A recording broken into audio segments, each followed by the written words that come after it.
आजमगढ़ का माहौल तो बिल्कुल साफ दिख रहा है। अब कहीं इसमें कोई शक शुबहा नहीं है कि आजमगढ़ की सदर बड़ी मार्जिन से समाजवादी पार्टी जीत रही है। इसमें कहीं शक शुबहा नहीं है। भारतीय जनता पार्टी भी मान चुकी है। अब कहने को वो कुछ कहें। एक गांव में एसडीएम खुद अपनी गाड़ी से तहसीलदार साहब जाके ये प्रचार करते हैं कि जो राशन आपको मिल रहा है 5 किलो मोदी योगी भिजवा रहे हैं। क्या मोदी योगी खेत में राशन पैदा कर रहे हैं? किस दिन खेत में काम करने गए? कोई राहुल गांधी की तरह ट्रैक्टर चलाते हुए उनका फोटो आया है क्या? तो मुख्तार अंसारी की मौत के बाद से एक जो सहानुभूति की लहर है उसका फायदा अफजाल अंसारी को जरूर मिलेगा जी। भाजपा ने आजमगढ़ में 10 साल की सरकार में एक ईंट नहीं लगाई है, ये मैं दावे से कह सकता हूँ। तो राजू राय को भी वहाँ से बढ़त बिल्कुल अभी साफ तरीके से दिख रही है। वो भी सीट समाजवादी पार्टी के पास जाती दिख रही है। कप्तानगंज से अरौला जाइए 18 किलोमीटर एकदम खड़बड़ खड़बड़ खड़बड़ खड़बड़ साइकिल की रफ्तार से आपकी गाड़ी चलेगी। तो ये भाजपा का विकास है कि समाजवादी पार्टी एक बड़ी मार्जिन के साथ चुनाव जीत रही है। द लाइव टीवी, सच सबसे आगे। इस वक्त आजमगढ़ जिले पे हैं। हमारे साथ ये पत्रकार लोग हैं, लगातार कवरेज दिए हैं। पूर्वांचल में घूम घूम कर सारे चैनलों में सारे अपने ज़मीन से देखे हैं कि क्या माहौल हो रहा है, माहौल कैसा है उत्तर प्रदेश का। और यहाँ पूर्वांचल के जो सीट समीकरण बदल, भाजपा कह रहे 400 पार और उसके उल्टा कह रहे हैं, गठबंधन वाले कह रहे हैं 143। तो सर हम ये कह रहे हैं, अब तो मतलब सरकार जो नेता पार्टी वाले तो कुछ भी बोलते रहते हैं मन से, क्या माना जाए। लेकिन जो हम जानना चाहते हैं, आप हमारे बड़े भाई हैं, पत्रकारिता के पेशे में हैं, तो हम चाहते हैं कि क्या यहाँ कैसा माहौल है। नहीं, आजमगढ़ का माहौल तो बिल्कुल साफ दिख रहा है। अब कहीं इसमें कोई शक शुबहा नहीं है कि आजमगढ़ की सदर बड़ी मार्जिन से समाजवादी पार्टी जीत रही है। उसमें कहीं शक शुबहा नहीं है। भारतीय जनता पार्टी भी मान चुकी है।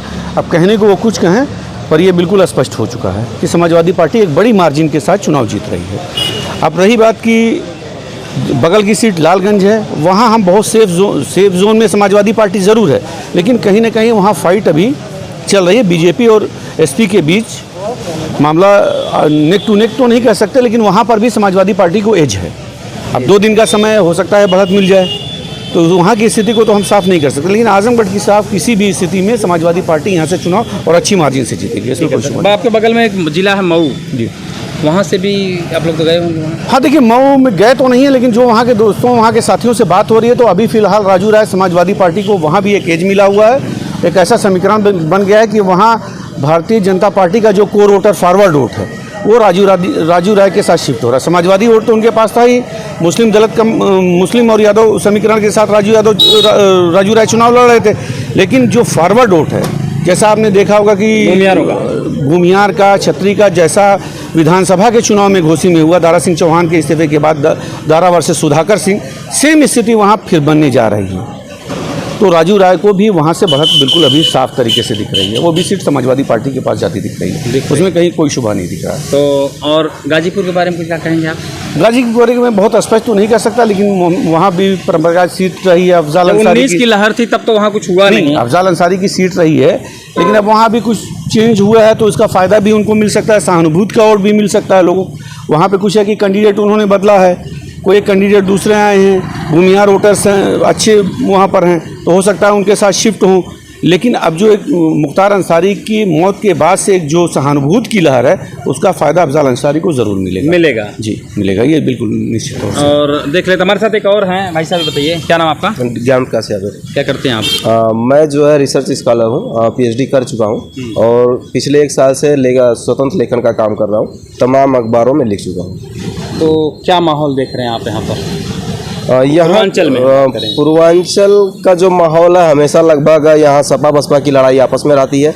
और इस बार जो सपा की रणनीति रही है टिकट वितरण से लेके तो वो जो है बसपा का जो विकल्प है, सपा ने अपनी तरफ PDF, पिछड़ा, दलित और अल्पसंख्यक करके तो वो लड़ाई अपने पाले में कर ली है।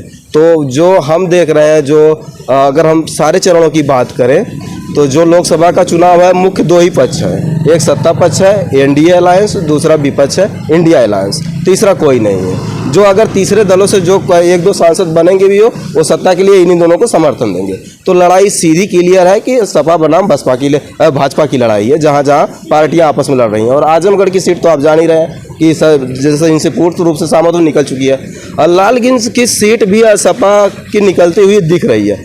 मोदी जी रैलियों से जो बोल रहे हैं, राहुल गांधी जी बोल रहे हैं हम 8,500 रुपये देंगे, क्या खरे उतर पाएंगे ये अगर बन गई सरकार? तो देखिए, ये चुनाव में बहुत सारी चीज़ें प्रलोभन होती है और जो 8,000 रुपए की बात हो या 10,000 रुपए की बात हो या 5 किलो राशन की बात हो या 10 किलो राशन की बात हो, ये जो एक पढ़ा लिखा सोसाइटी है वो इसे पसंद नहीं करता। इलाहाबाद में जिन घरों के बच्चे यहाँ से जाके, जिनके बच्चे इलाहाबाद में बेरोजगार हैं, 10 साल से भर्तियों नौकरियों की बाट जो है, नौकरियाँ नहीं आई, उनको आप 10 किलो के 50 किलो राशन दे दोगे, वो सहमत नहीं होंगे, क्योंकि उनको नौकरी चाहिए, उनको पैसा चाहिए कि हर साल 4 से 6 लाख 8 लाख रुपए हर साल से वो कमाएं, अपना एक जीवन सही से जीविका पूर्वक जिएं। तो वो जब आप नहीं देंगे, आप सोचेंगे कि चुनाव में लुभावने करके राशन तो बहुत पहले चला रहा है। पहले का राशन ये था कि जो गरीब था, खरीद नहीं पाता था, उसके लिए राशन फ्री था, जो खरीद पाता था उसके लिए राशन सस्ता था। अब तो आप सबको फ्री दे रहे हैं, जिसके पास 60 बीघा खेत है, 80 बीघा खेत है, जो ठाकुर है, बाबू साहब है, उसको भी आप राशन दे रहे हो, उसको भी भिखारी बना दिए हो, और जो बेचारा गरीब था उसको तो बना ही दिए हो। तो क्या वो हो रहा गया भाई? उसी का तो एहसान भाजपा दिखा रही है लोगों को, भैया हमने राशन बांटे, हमको वोट दो। ये अंदर हिडन की बात बता रहा हूँ। नहीं, वो याद ये दिलाते हैं भाई, मैं खुद सुना हूँ कि इसी जिले के एक गांव में एसडीएम खुद अपनी गाड़ी से तहसीलदार साहब जाके ये प्रचार करते हैं कि जो राशन आपको मिल रहा है 5 किलो, मोदी योगी भिजवा रहे हैं। क्या मोदी योगी खेत में राशन पैदा कर रहे हैं? किस दिन खेत में काम करने गए? कोई राहुल गांधी की तरह ट्रैक्टर चलाते हुए उनका फोटो आया है क्या? तो आप देखिए ना, खेत में काम कौन करता है? किसान काम करता है, राशन पैदा कर लेगा भाई। उन सरकार का क्या काम है? सरकार का काम है शिक्षा देना, स्वास्थ्य सुविधाएं सही करना, रोजगार देना।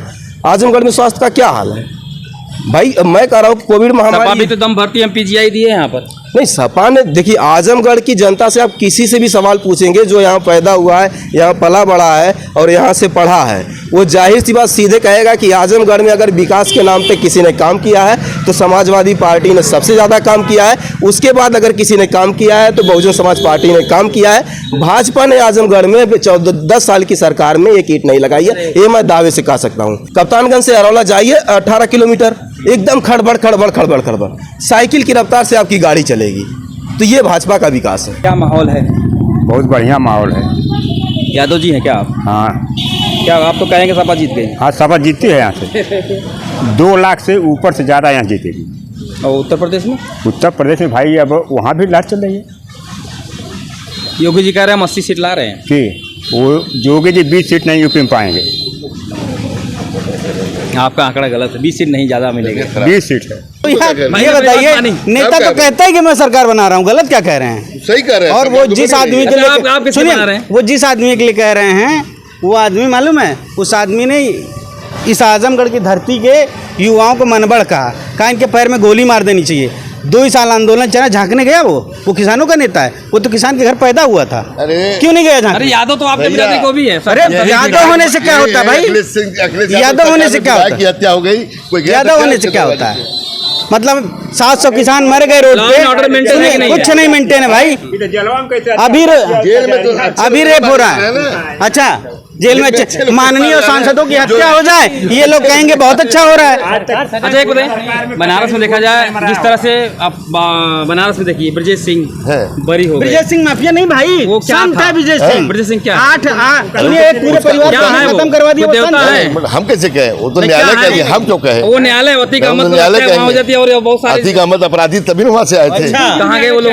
अतीक अहमद अपराधी थे तभी आए थे इलाहाबाद। उनको सजा देती? राजू पाल और उसके पाल के बारे में आपके पार्टी के विधायक सजा देती नहीं देती? किसकी? कानून है कि नहीं है? कानून ने सजा दिया और कौन दिया? कहाँ दिया? अरे भाई, वो किसको मारे थे वो जाके मारा, जिसको मारे हो जाके मारा। जिसको मारे उसको मारा, उसको ये जायज मान रहे हैं। बिल्कुल भाई, भाजपा के मानते हैं वो तो मानेंगे। ब्रजेश सिंह ने एक प्रधान परिवार को 8 लोगों की हत्या करवा दी, सिर्फ बुढ़िया जिंदा है, जिसका कवर करने वाले अखिलेश कृष्ण मोहन को लोगों ने धमकी देना शुरू कर दी, तुमने ये क्यों दिखाया? लेकिन वो ठाकुर है तो वो माफिया नहीं है, वो अपराधी नहीं है, क्योंकि मुख्यमंत्री भी माफिया है। उसके उस पर भी 28 मुकदमे थे। जौनपुर में क्या हुआ? उसने अपना मुकदमा ही वापस ले लिया। जौनपुर में वो माफिया इनके कब्जे में नहीं आ रहा था, तो उसने जहां पूरे प्रदेश भर में जितने उसके दुश्मन है सब रायबरेली जेल में बंद हैं, उसको उठा कर रायबरेली जेल में ट्रांसफर किया। उसने कहा समझौता कर लो, नहीं तो राठी मुझे भी मार देगा अंदर। सारी व्यवस्था थी, सुलह हो गया। सुलह नहीं, वो डर के मारे सुलह हुआ। बाहुबली फुस हो गए। द लाइव टीवी, सच सबसे आगे।